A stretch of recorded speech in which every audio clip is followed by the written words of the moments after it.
viaje por el mundo del tarot. El hierofante.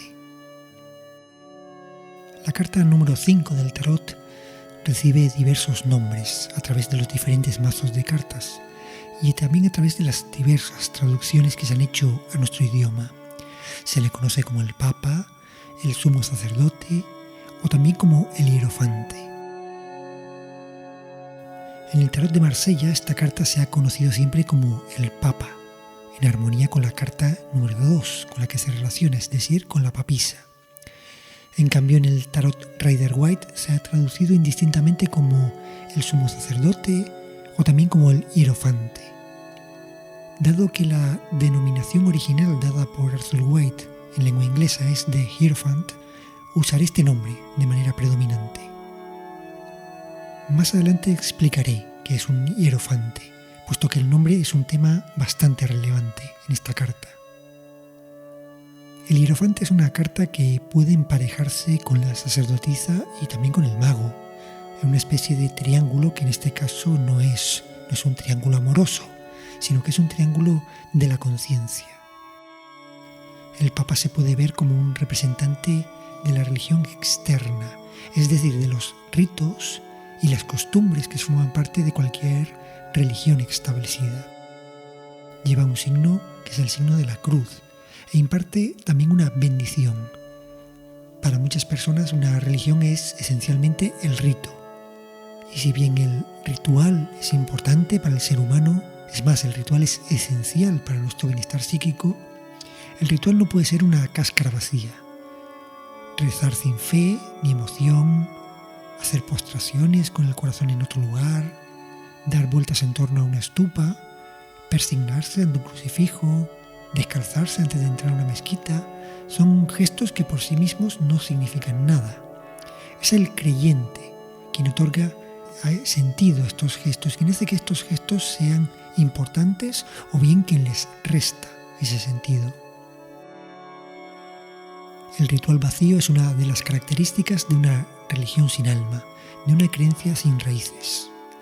Por eso el hierofante puede ser visto también como una representación de un poder que debería ser espiritual y se ha convertido en un poder temporal. He aquí una de las diferencias entre la espiritualidad y la religión, o mejor dicho, entre la espiritualidad y aquello en lo que se ha convertido la religión. Porque religión viene del latín religare, es decir, reunir. El yugo es en verdad un yoga, es una disciplina del espíritu. Cuando la religión se transforma en una herramienta de poder o al servicio de un poder, deja de ser algo que reúne para ser algo que divide, algo que separa. Así que el hierofante, observado como papa, bien puede ser un representante de todo aquello que es externo a la espiritualidad. La sacerdotisa, por su parte, al ser figura herética y prohibida, señala lo que es interno. La sacerdotisa está en la esencia del mundo del alma. Ahora bien, si el ritual no es un acto vacío, la figura del sumo sacerdote es una figura que se agranda ante nosotros, porque en este caso la sacerdotisa representa la esencia del ritual y el hierofante entonces sería la realización correcta de ese ritual.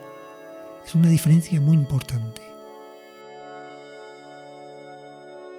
El Papa tiene a sus pies a dos acólitos que parecen esperar instrucciones o bien enseñanzas. La sacerdotisa, como vimos, no tiene discípulos a sus pies, no los necesita. Sus aprendices recibirán el conocimiento que guarda en su manuscrito, porque es lo que ella transmite, conocimiento. No parece interesada en el poder, ni lo ejerce de manera directa. Su poder se manifiesta de un modo más sutil. Se manifiesta a través de la autoritas, la autoridad que nace de la sabiduría. Esto es algo que reconocemos de manera simple. Cuando escuchamos a alguien que sabe de lo que habla, tenemos una impresión muy diferente a aquella que percibimos cuando simplemente oímos a alguien que habla por hablar. Las palabras tienen entonces un peso diferente.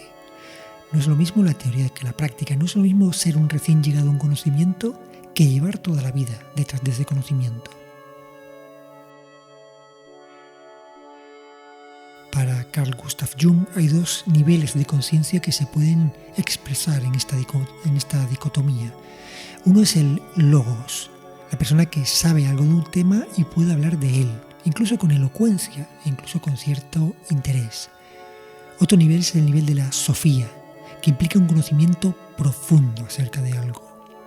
Nuestra papisa muestra la sofía, mientras que el Papa está más cerca del logos. El Papa puede dar una buena homilía, pero cada palabra que sale de los labios de la papisa resuena en nuestro espíritu. Hay personas que conocemos y olvidamos, y hay personas que conocemos y no podemos olvidar, personas que dejan huella en nuestra vida, conocimientos que dejan huella en nuestra vida. En el tarot Rider-Waite, el hierofante tiene también un par de columnas a su espalda. Pueden ser las bases de una iglesia convencional, o pueden ser parte de algo mucho más importante, un templo del espíritu. Hablaré ahora del significado de la palabra hierofante. Esto nos permitirá realizar un pequeño viaje en el tiempo, en el espacio y también en la conciencia. En el mundo clásico se denominaba hierofante al sumo sacerdote de los misterios de Eleusis. Eleusis era un santuario ubicado en la región del Ática, en Grecia. Estos ritos estaban dedicados a la adoración de la diosa Deméter, pero los rituales que realizaban en su honor eran de una naturaleza especial, una naturaleza que es difícil de entender para nosotros en la actualidad.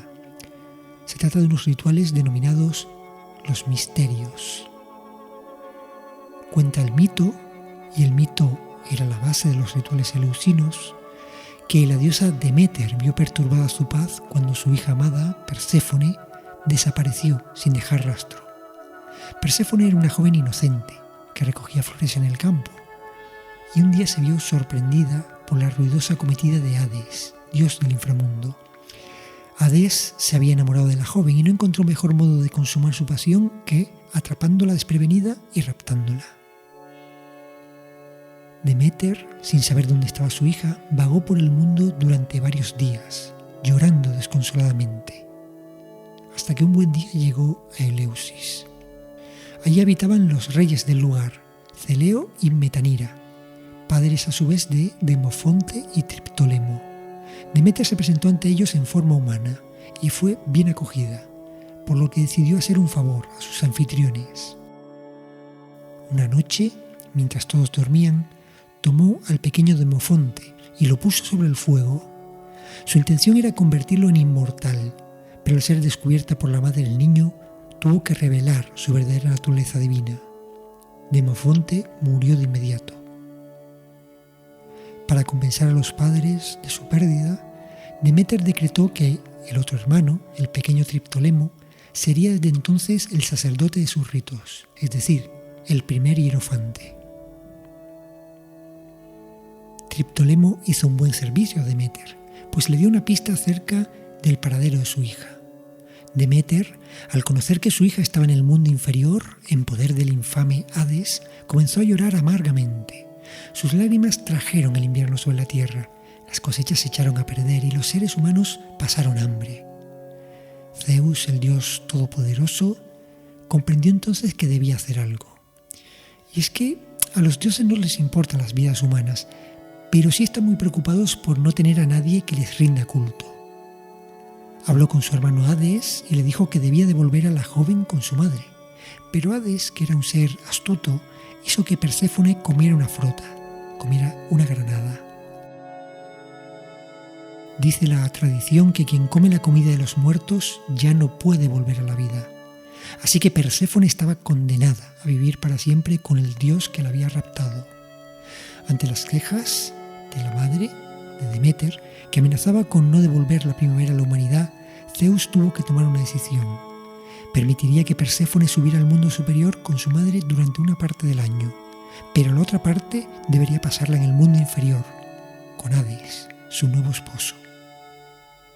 De este modo, el ciclo anual se dividía entre aquellos meses en los que crecía el grano y aquellos en los que las lluvias y el frío, es decir, las lágrimas de Deméter, impedían cultivar el cereal. Los misterios de Eleusis conmemoraban todo ese relato, pero no se limitaban a dar una mera ceremonia en honor de la diosa. Los misterios eran un auténtico rito de paso, un momento iniciático trascendental en la vida de las personas que participaban en ellos. Los misterios son un enigma aún hoy, y no sabemos a ciencia cierta qué ocurría en ellos, puesto que los participantes juraban que nunca revelarían lo sucedido entre las paredes del templo. La pena que podía aplicarse a la persona que revelara algo era la pena de muerte.